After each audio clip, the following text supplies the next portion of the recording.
Merci. Pas d'objection? Oui, pardon. Aucune objection. En revanche, j'ai une question. Si un jour on décidait de prolonger l'ascenseur du parking jusqu'au niveau du parking de la gare, parce que jusqu'à présent, l'ascenseur s'arrête au niveau de la gare routière.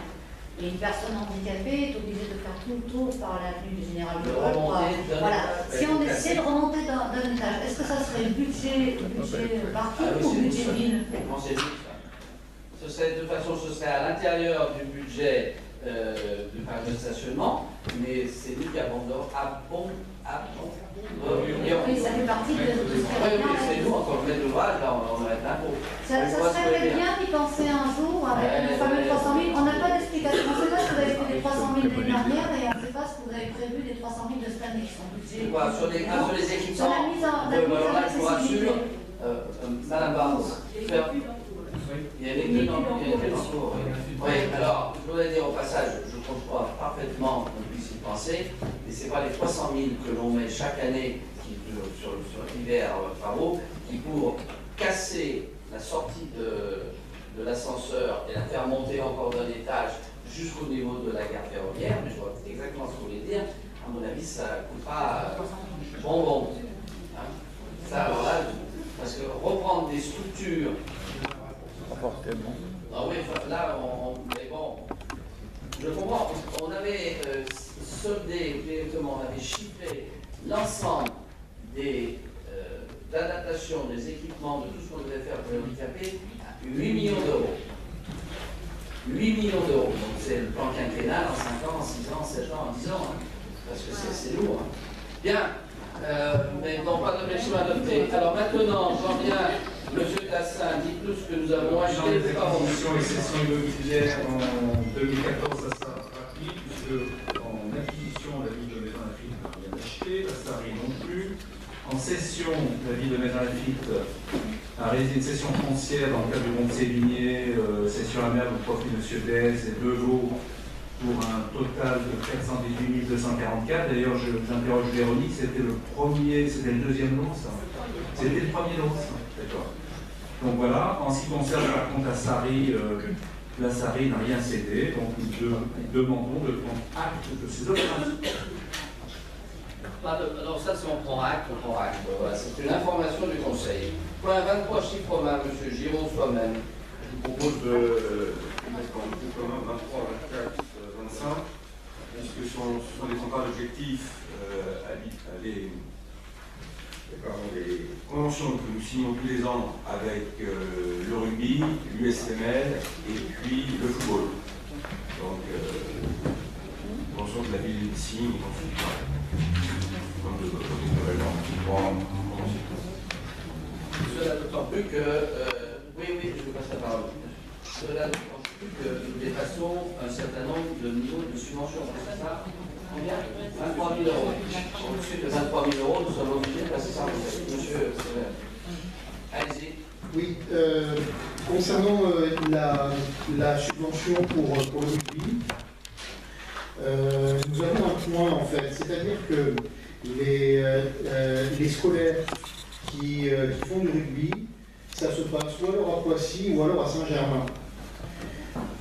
On comprend, on a une organisation tripartite et donc il faut choisir un des endroits. Mais les scolaires ne sont eux pas scolarisés, ne sont pas eux motorisés, ce sont les parents qui les motorisent. Les seniors, eux, ils s'entraînent à la Maison Lafitte. Donc la répartition a été faite de cette manière. Le point que j'ai, ça concerne le niveau de service du coup qu'ont les parents.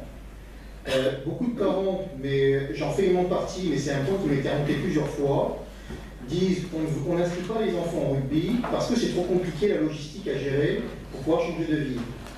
Or, nous avons un paiement pour le rugby qui est supérieur aux autres. C'est-à-dire que je me dis qu'on a moins de services et on paye plus cher. Ouais.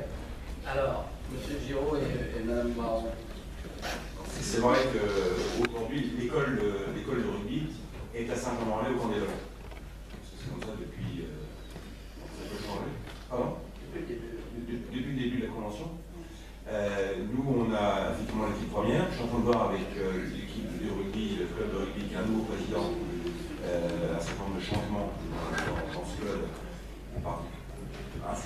c'est d'accueillir les matchs de l'équipe première de féminine chez nous, puisque elle est bien placée, qui joue toujours à l'extérieur pour nous. Donc ça va changer, et puis effectivement avoir la possibilité d'avoir des jeunes. Mais c'est une convention entre les 3 villes. Pour moi, je suis pas très d'accord, c'est vrai qu'il y a les 2 autres villes qui payent beaucoup moins que nous. Donc on est en train de discuter pas mal de choses là-dessus. Mais sur les scolaires, bon là, Brigitte va dire un mot. Non, c'est les enfants. C'est les enfants. C'est les enfants. Là, c'est un peu Mais ça n'a rien à voir. Non. Non, non, pardon, ce ne sont pas les scolaires, ce sont juste les enfants qui sont scolarisés. C'est l'école de rugby. C'est l'école de rugby qui en des jeunes. Oui. Alors là, c'est les joies de l'Interco, cher ami. Vous qui êtes un fanat d'Interco, ben vous avez un exemple, c'est pas facile. Parce qu'effectivement, et ça c'est depuis un certain temps, on a essayé de travailler les 3 clubs ensemble. Et donc on est obligé d'en mettre un peu à droite et à gauche. Et puis aussi il y a des problèmes. Oui, bien sûr qu'il y a des bus. C'est jamais facile pour des enfants. L'école, ça commence à... Vos enfants, ils sont à peu près quel âge? Là, en fait, c'est un point qui s'est posé l'an passé. Il devait avoir 9 ans l'an passé. Cette année, il voulait en faire encore. Et puis on lui a dit c'est trop compliqué en termes de logistique. On va avoir bien l'espoir, savoir s'il ne peut pas y avoir, qu'on est tout petit, ici, une fonction. C'est-à-dire que j'ai pas de problème à ce qu'on se regroupe à plusieurs pour pouvoir créer un club qui fonctionne mieux, avec des meilleurs entraîneurs, ce genre de choses. Mais par contre, c'est simplement le point de dire je paye plus cher pour au total avoir moins de services pour les habitants de la ville, c'était ce point-là que je voulais soulever. Ok. Par contre, on ne créera pas un deuxième club. Non.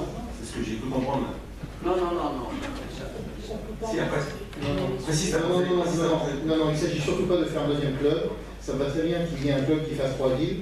Simplement, si on paye plus cher, il faut qu'on sache pourquoi on paye plus cher. Oui, mais... Et pour les scolaires, et enfin pour les enfants des clubs également. Bien, c'est un réel problème, et ça vous montre bien les limites parfois d'Interco. C'est que l'intercommunalité répond à des besoins de la commune. Et effectivement, on ne va pas mettre une école maternelle, par exemple, à Saint-Germain et prendre nos enfants et les emmener à Saint-Germain. Il faudrait que l'école maternelle soit ici. Mais en l'occurrence, c'est l'organisation du club, parce qu'il a fallu trouver un certain nombre de prestations dans chacune des communes. Madame la maire. Je ne sais pas si c'est peut-être idiot ce que je dis, mais on ne peut pas envisager de faire un roulement des localisations géographiques s'il y a des infrastructures dans chacune des Et là, c'est villes. un peu idiot quand même. Pardon? Je comprends le terme, hein, ça. Mais c'est vous qui l'avez dit, c'est pas moi. Non, c'est très compliqué pour le matériel, pour tout ça. Voilà, c'est presque une explication. J'ai rajouté c'est l'infrastructure d'été, mais c'est... Mais je suis en train de voir avec le président, ceci dit, comme Bon, essayer de ramener un peu plus chez nous. La remarque d'Éric est parfaitement notée, et Jean-Claude va voir ça, mais vous savez que l'équipe de rugby a subi un certain nombre de problèmes, donc on va essayer de les reconstruire. Voilà. Bon, sur les 3 conventions présentées par Jean-Claude, pas d'objection, adoptée. Alors, je suis au point 26, Madame Géin. Donc ce point concerne une convention d'objectifs et de partenariat avec l'association WDS Production. Cette association organise chaque année le festival de jazz avec le succès qu'on connaît. Et donc la ville souhaite soutenir cette association. Nous demandons donc d'approuver cette convention d'objectifs et de partenariat qui définit les relations financières entre la ville et l'association. Par l'objection, adoptée.